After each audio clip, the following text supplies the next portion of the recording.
말씀은 로마서 1장 16절에서 17절의 말씀입니다. 우리 다 같이 한 목소리로 함께 읽겠습니다. 시작.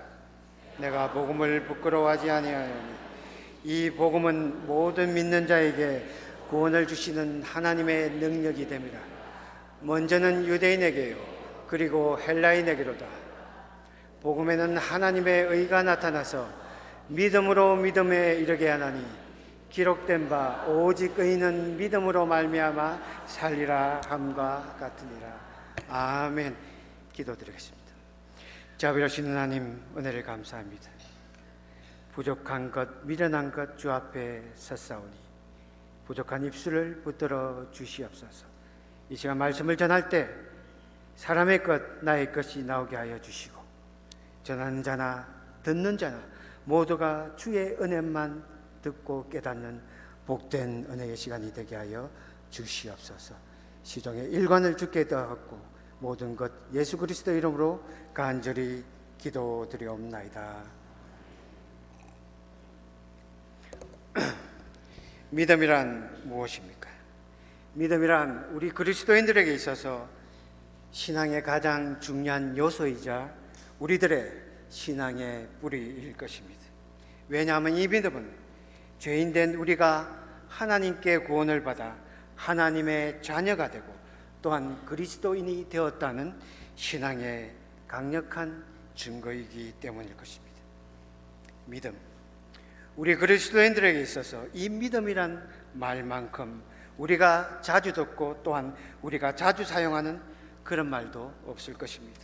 그러나 그럼에도 불구하고 오늘날 우리에게 있어 이 믿음이라는 것만큼 우리 그리스도인들에게 삶 속에, 우리의 신앙의 삶 속에 많은 오해를 만들어내고 또한 많은 오형을 만들어내는 그런 것 또한 없을 것입니다.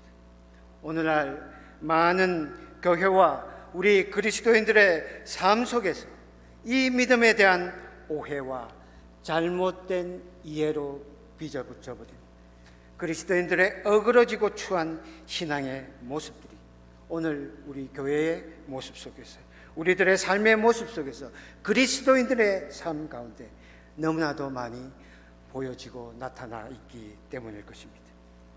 믿음에 대한 각자의 이해가 너무 다르고 믿음에 대한 각자의 가치관이 서로 달라서 그래서 이 믿음이 사람마다 다른 의미로 해석되고 받아들여지고 이 믿음이 사람마다 서로 다른 모습으로 적용되고 나타나기도 하여서 그래서 때때로 우리의 믿음을 혼란스럽게 만들고 때때로 우리의 신앙을 혼돈스럽게 만들어버리는 그런 일들이 오늘도 우리 가운데 우리 주변에 너무나도 많이 일어나고 있기 때문일 것입니다. 저는 오늘 이 아침에 이 말씀을 통하여 하나님께서 성경을 통해 말씀하시고 하나님께서 성경을 통해서 우리에게 가르쳐 주시는 믿음이란 어떤 것인지를 묵상해 보기를 원합니다. 그래서 바라기는 오늘 이 아침 이 말씀을 통하여 성경이 우리에게 가르치시는 그 바른 믿음, 바른 신앙의 모습이 무엇인지를 바로 알고 바로 깨닫게 되는 복된 시간이 되기를 소원합니다.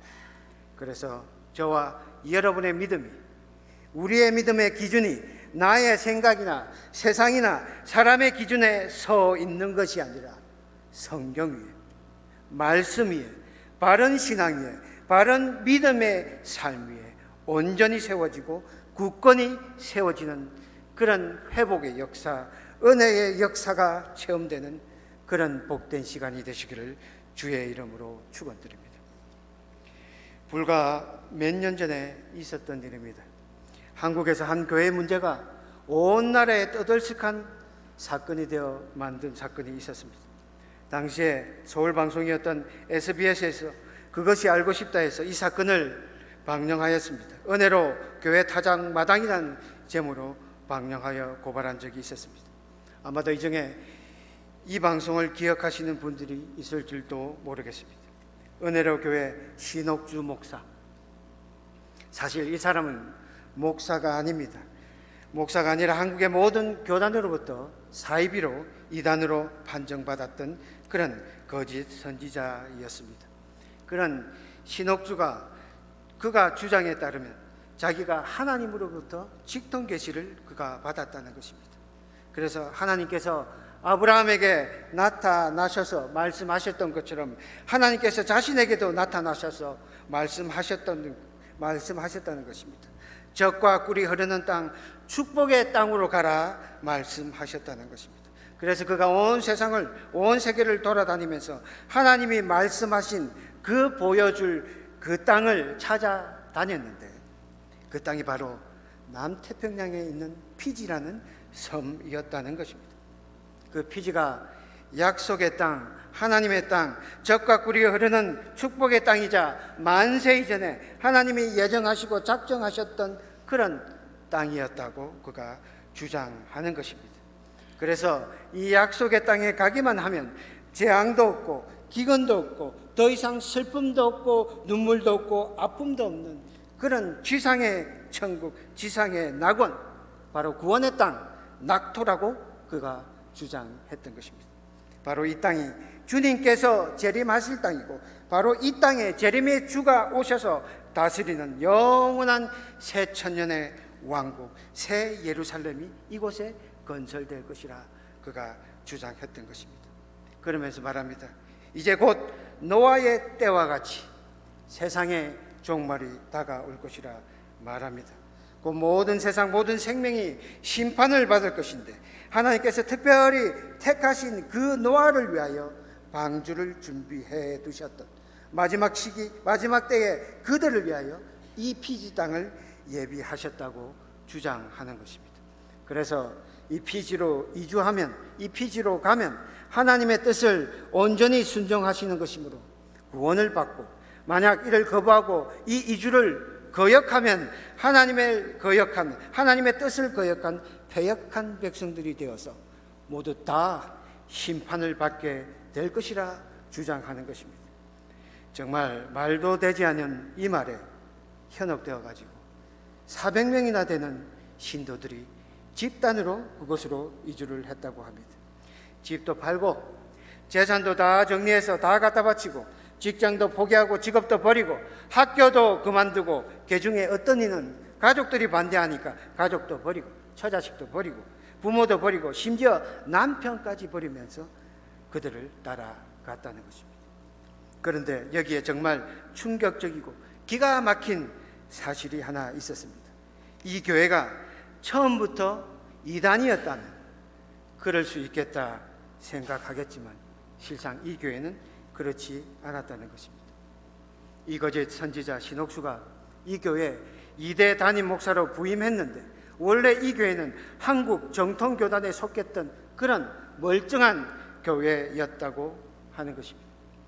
더 기가 막힌 것은 이 신옥수의 말에 현혹되어서 이 신옥수의 말을 듣고 피지로 이주했던 그 400명의 신도들 가운데는 수십 년 동안 이 교회를 담임했던 원로 목사님까지 있었다는 것입니다.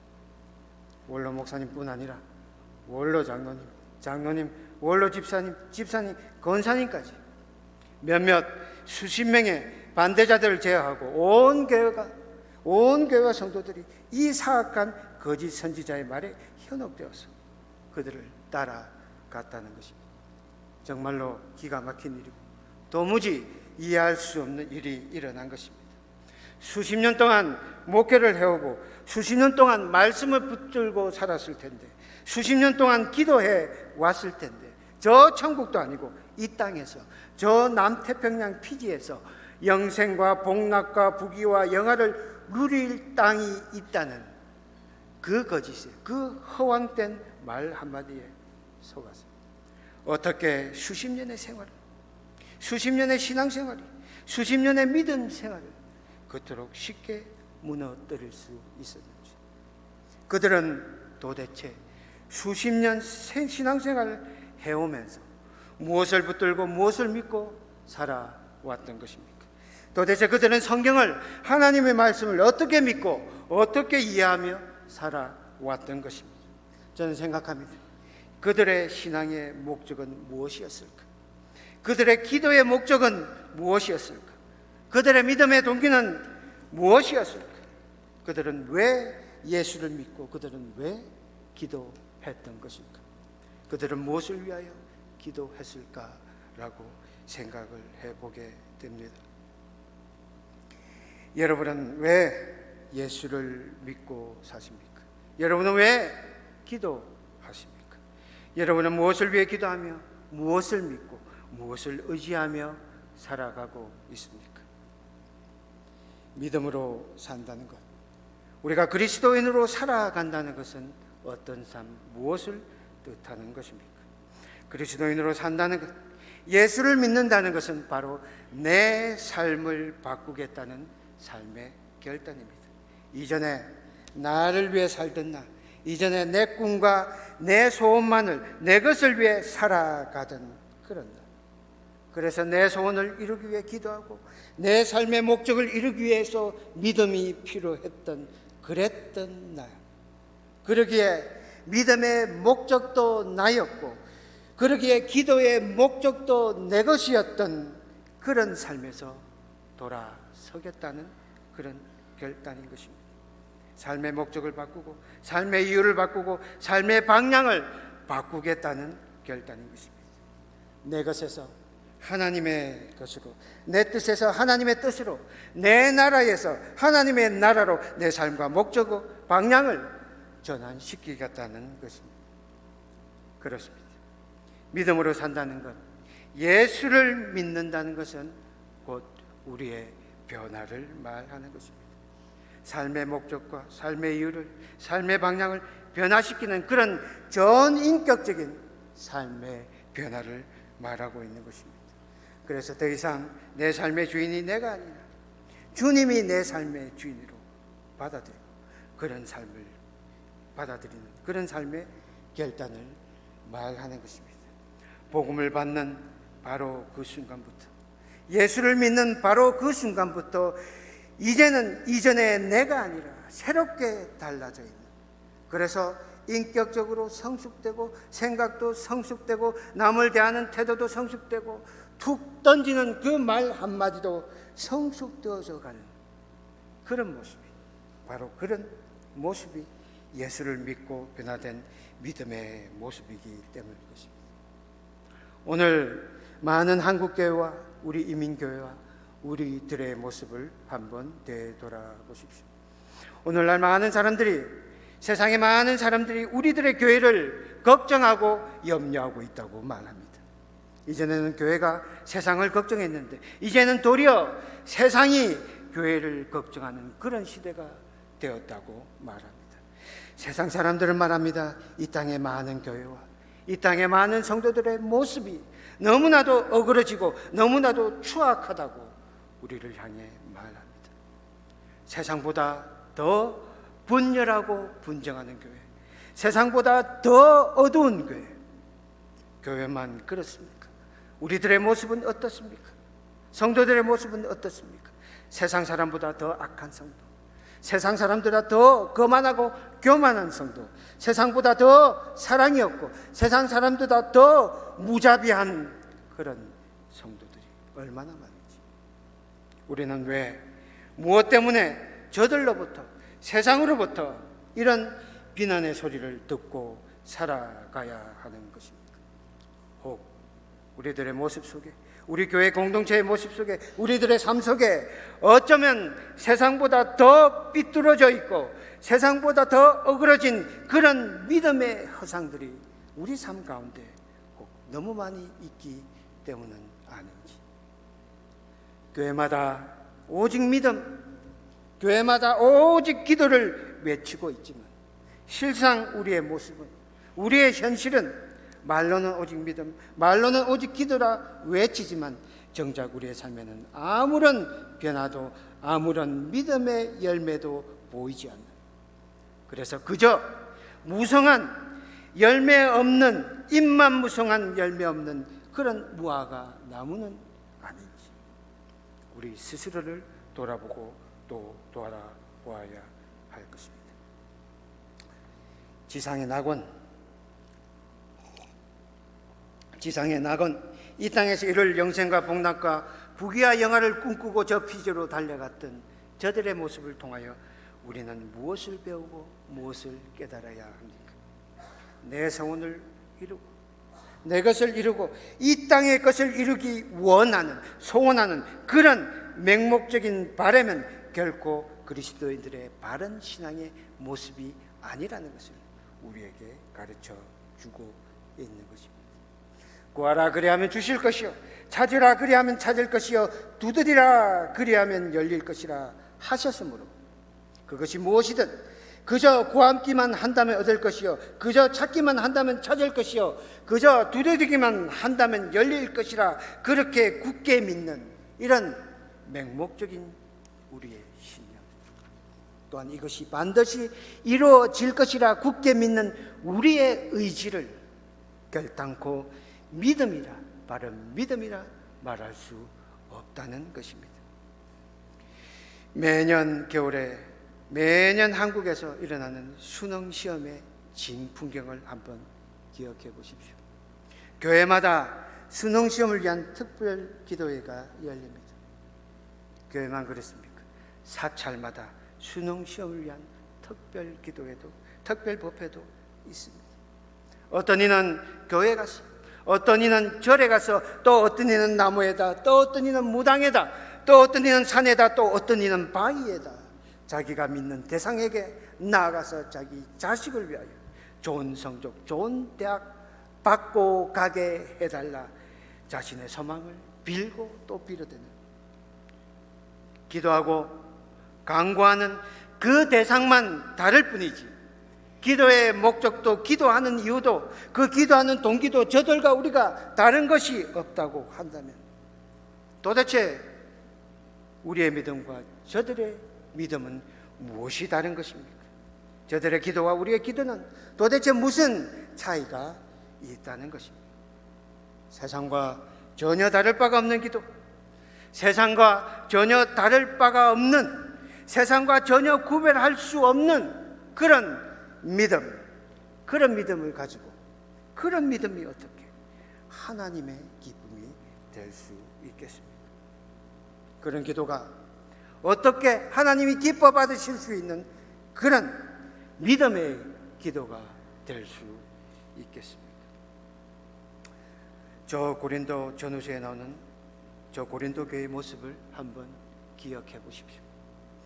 지식이 넘치고 학식이 넘치고 재물도 넘치고 능력이 넘쳤던, 그야말로 능력 있었던 그 고린도 교회, 그런 그들에게 하나님의 은혜가 더하여지고 성령의 은사가 더하여졌을 때 그들의 모습은, 그들은 결코 그것을 하나님이 주신 은혜로 생각하지 않았고 스스로 지혜 있다, 스스로 능력 있다, 스스로 믿음 있다 생각했던 것입니다.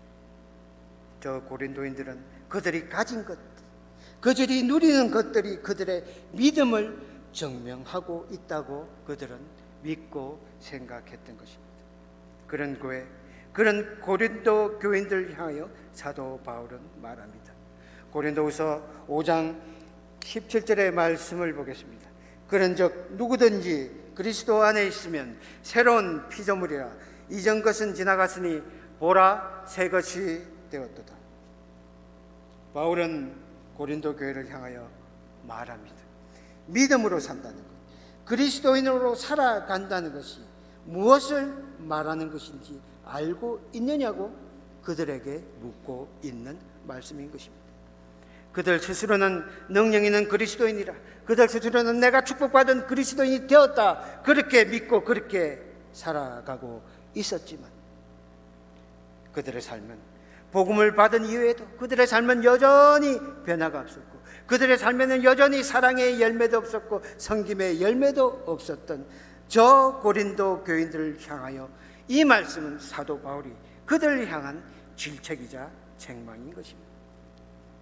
너희들이 그리스도인이 되었다는 그 증거가 어디 있느냐? 너희가 가졌다고 생각하는 그 믿음의 증거가 무엇이냐고 묻고 있는 것입니다. 갈라디아서 5장 6절의 말씀에 그리스도 예수 안에서는 할례나 무할례나 효력이 없으되 사랑으로서 역사하는 믿음뿐이니라 말씀하고 있습니다. 너희가 생각하고 너희가 자랑하듯 그리스도인 되었다는 그 증거, 너희들의 그 믿음의 증거는 너희의 자랑처럼 너희 지식에 있는 것도 아니고, 너희가 가진 은사에 있는 것도 아니고, 너희가 받은 직분에 있는 것도 아니고, 너희의 능력에 있는 것도 아니라 바로 너희의 삶 속에 사랑으로 역사하시는 그 하나님의 은혜 안에, 그 하나님의 사랑 안에 있다는 것을 사도 바울은 말하고 있는 것입니다. 오늘 본문의 말씀 17절의 말씀에서 사도 바울은 말합니다. 복음에는 하나님의 의가 나타나서 믿음으로 믿음에 이르게 하나니 기록된 바 오직 의인은 믿음으로 말미암아 살리라 함과 같으니라. 로마서 1장 17절의 이 말씀은 오늘 우리에게 그리스도인들의 믿음이 무엇인지를 우리에게 가르쳐 주고 있습니다. 우리들의 믿음의 실체가 어떤 모습인지를 리얼하게 보여주고 있는 말씀이기 때문입니다. 믿음에서 믿음으로 이르게 하나니, 여기서 믿음이란 포인트 오브 디파처, 바로 믿음의 출발점을 말하고 있는 것입니다. 또 뒤에 나오는 믿음으로라는 말씀은 바로 믿음의 종착점, 포인트 오브 데스티네이션, 믿음의 종착점, 믿음의 마지막 점을 말하고 있는 것입니다. 다시 말해서 믿음이란 시작하는 믿음에서, 출발하는 믿음에서 가야 할 믿음, 도달해야 할 믿음이 있다는 것입니다. 믿음의 출발점이 있고 도달하고 다달해야 할 그 도착점에 믿음이 있다는 것입니다. 이 말씀은 우리에게 무엇을 가르치며 무엇을 말씀하고 있는 것입니까?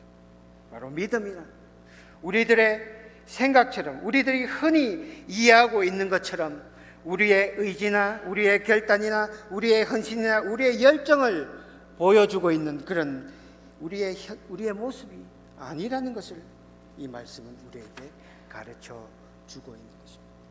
시작부터 마침까지, 출발부터 가야 할 그 종착점까지 가야 할 긴 인생의 여정이라는 것입니다. 성장의 과정을 통하여, 성숙의 과정을 통하여 나타나고 증명되는 그런 것이 바로 믿음이라, 성경이 가르치는 믿음이라 우리에게 바울은 가르치고 있는 것입니다. 그렇다면 우리는 무엇으로 이 믿음에서 믿음으로 나아가고, 우리는 어떻게 믿음에서 믿음으로 성장해 갈 수 있는 것입니까? 바로 복음 속에 있는 하나님의 의, 바로 말씀 속에서 역사하시는 그 하나님의 은혜가 우리의 믿음의 여정을 이끌어 가신다고 바울은 말하고 있는 것입니다. 시작하는 믿음에서 깨알처럼 작고 겨자씨처럼 아주 작은 우리의 믿음, 아주 작은 우리의 순종, 아주 작은 우리의 반응에서부터 우리가 자라가야 할 믿음, 하나님이 원하시고 하나님이 기뻐하시고 그 그리스도의 장성한 믿음에 우리가 다다를 때까지, 그런 믿음으로 자라갈 때까지 하나님이 우리를 붙드시고 우리를 이끌어 가신다 말씀하고 있는 것입니다. 세상의 모든 믿음의 후손들의 조상인 아브라함이 바로 그 증거라고, 그 하나님의 인도하심의 증거라고 말씀하고 있습니다. 그래서 바울이 로마서 4장에서 아브라함의 일생의 믿음의 여정을 증거로 우리에게 제시해 보여주고 있는 것입니다. 아브라함의 일생을 기억해 보십시오. 갈대 아우르에서 시작된 아브라함의 믿음의 여정이 우리에게 무엇을 가르쳐주고 우리에게 무엇을 보여주고 있습니까? 바로 하나님의 부르심, 바로 하나님의 인도하심. 믿음의 조상 아브라함의 믿음의 시작도 아브라함이 아니라 바로 하나님의 은혜였다는 것을 우리에게 보여주고 있는 것입니다. 그래서 아브라함의 일생은 그가 가졌던 그 큰 믿음에 있는 것이 아니라, 그의 믿음을 보여주는 것이 아니라 그의 믿음의 실패, 그 믿음의 실패를 더 많이 보여주고 있다는 것을 우리는 기억해야 할 것입니다. 그렇다면 믿음의 조상 아브라함의 믿음이란 무엇을 말하는 것입니까? 로마서 4장 2절과 3절의 말씀에 보면 만일 아브라함이 행위로서 의롭다 하심을 받았다면 자랑할 것이 있으리냐고 하나님 앞에서는 없느니라. 성경이 무엇을 말하느냐? 아브라함이 하나님을 믿으네 그것이 그에게 의로 여겨진 바가 되었느니라. 이 말씀은 창세기 15장에 나오는 하나님과 아브라함의 언약을 보여주고 있는 말씀입니다. 창세기 15장 4절과 6절의 말씀에 보면 여호와의 말씀이 그에게 임하여 이르시되 그 사람이 내 상속자가 아니라 내 몸에서 날 자가 내 상속자가 되리라 하시고 그를 이끌고 밖으로 나가 이르시되 하늘 우르러 무뼈를 셀 수 있나 보라. 또 그에게 이르시되 내 자손이 이와 같으니라. 아브라함이 여호와를 믿으니 여호와께서 이를 그의 의로 여기시고. 그렇습니다. 아브라함의 믿음은 단지 하나님의 약속을 믿고 하나님의 약속을 붙들었던 것입니다. 그러기에 사도 바울은 말합니다. 아브라함이 하나님을 믿음에 그것이 그에게 의로 여겨진 바가 되었느니라. 그렇습니다. 우리의 믿음이란 바로 하나님의 약속을 믿는 것입니다. 늙어 태가 끊긴 자에게, 늙어 생식의 능력이 끊어진 자에게, 그런 소망 없고 희망 없는 자에게 아들을 주시리라 약속하셨던 그 하나님의 신실하신 약속을 믿는 것입니다.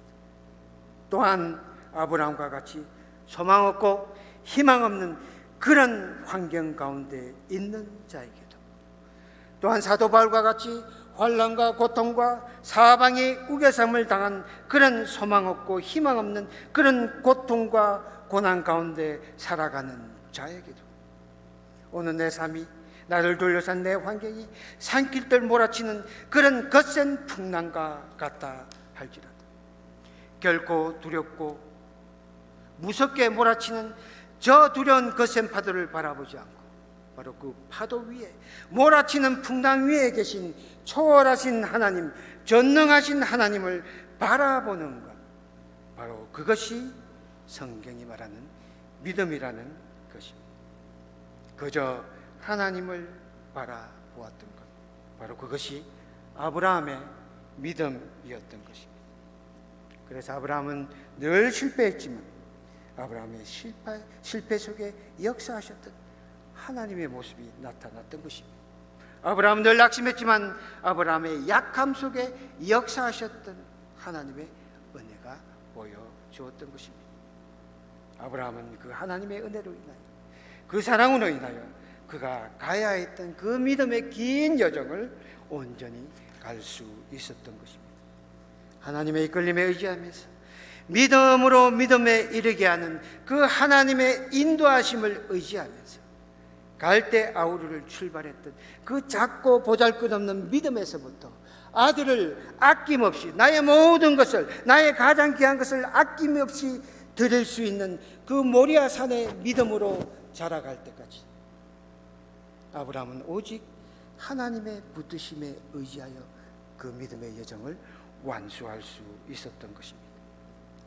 그러기에 우리의 믿음은 아브라함과 같이 작고 연약한 것이기에 사도 바울은 고린도후서 12장 7절과 10절의 말씀을 통하여 우리의 연약함을 고백하고 있는 것입니다. 고린도후서 12장 7절과 10절의 말씀을 읽겠습니다. 여러 계시를 받은 것이 지극히 크므로 너무 자만하지 않게 하시려고 내 육체의 가시 곧 사단의 사자를 주셨으니 이는 나를 쳐서 너무 자만하지 않게 하려 하심이라. 이것이 내게서 떠나가게 하기 위하여 내가 3번 주께 간구하였더니 나에게 이르시기를 내 은혜가 내게 족하도다. 이는 내 능력이 약한 데서 온전하여짐이라 하실지라. 그러므로 도리어 크게 기뻐함으로 나의 여러 약한 것들에 대하여 자랑하리니 이는 그리스도의 능력이 내게 머물게 하려 함이라. 그러므로 내가 그리스도를 위하여 약한 것들과 능력과 궁핍과 박해와 공고를 기뻐하노니 이는 내가 약한 그때에 강함이니라. 세상은 자신의 강점을 자랑하라 가르칩니다. 오늘 본문의 말씀처럼 유대인들은 자신의 의와 자신의 열정과 자신의 열심을 자랑하라 가르칩니다. 헬라인은 눈에 보여지는 증거를 자랑하였고 세상의 것을 자랑하였고, 고린도 교회 교인들은 자신이 가진 것과 자신이 누린 것을 자랑하였던 것입니다.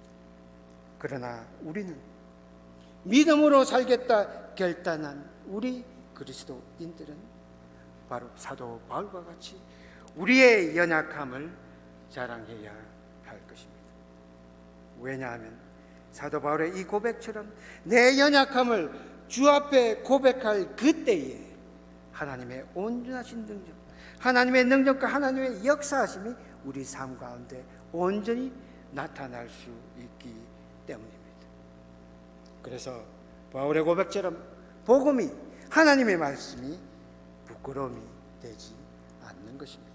이것이 바로 복음의 능력이며 이것이 바로 복음 속에 나타나는 하나님의 역사하심이라는 것을 기억하십시오. 그래서 아무리 어렵고 힘든 고난의 삶 속에 있다 할지라도 내 삶이 자랑할 것 없는 그런 척박한 광야 같은 삶을 지금 내가 살아간다 할지라도 그리스도인의 삶, 믿는 자의 삶은 이 바울의 고백처럼 결코 부끄러움이 되지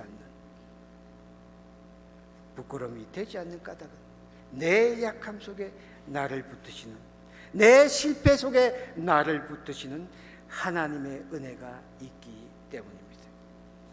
그래서 아브라함의 삶도, 늘 고난 속에 빠져 살았던 사도 바울의 삶도, 보잘것없는 나의 삶도, 그리고 우리의 삶도 모두 하나님의 은혜입니다. 우리의 약한 가운데 우리를 붙드시는 하나님의 은혜입니다. 그러기에 그리스도인의 삶은 어떤 환경 가운데서도 낙심하지 말아야 하는 것입니다. 바로 그 은혜 때문에, 그 붙드심 때문에 넉넉히 모든 일을 이겨낼 수 있기 때문입니다. 바로 이 은혜를 기억하시고 이 하나님의 역사하심을 붙드시고 무슨 일을 당하든지 무슨 일이 있든지 결코 낙심 말고 이 주의 은혜를 끝까지 붙드시고 넉넉히 승리하시는 그런 복된 삶을 살아가시기를 주의 이름으로 축원드립니다. 이 시간 우리 찬양으로 함께 하나님께 영광 돌려드리면 좋겠습니다. 오늘 고린도후서 12장의 이 바울의 고백이 나의 고백, 우리의 고백이 되었으면 좋겠습니다. 약할 때 강함 되시는, 찬송은 곡조 있는 기도라 하였습니다. 바로 이 찬송이 나의 고백, 나의 기도가 되게 하여 주옵소서. 주여, 나의 연약함을 불쌍히 여겨주시고 나의 약함을 붙들어 주시옵소서. 이 찬양을 부르며 이 찬송으로 기도하며 찬송으로 하나님 앞에 함께 고백합시다. 다 같이 찬송합시다.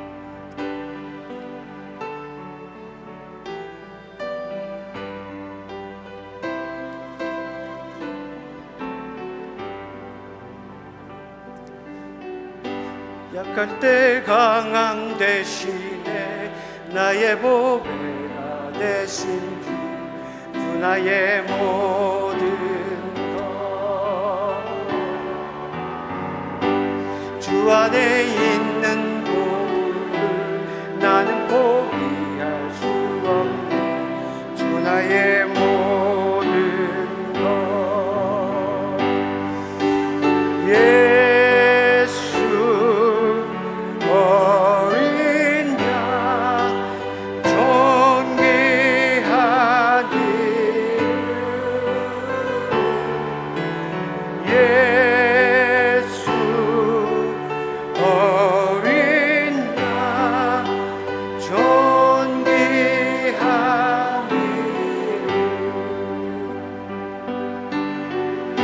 십자가 죄사하셨네, 주님의 이름 찬양해, 주 나의 모든 것. 쓰러진 나를 채우고 나의 빈잔을 채우고 주 나의 모든 것. 우리 함께 두 손을 높이 들고 찬양하시죠. 어린 양 존귀한 이름 예수 어린 양 존귀한 이름 예수 어린 양 예수 어린 양 존귀한 이름 예수 어린 양 존귀한 이름 함께 기도하겠습니다. 아버지, 이 말씀을 기억하게 하여 주시옵소서. 나는 부족합니다. 나는 연약합니다. 우리의 연약함을 이 시간 고백합니다.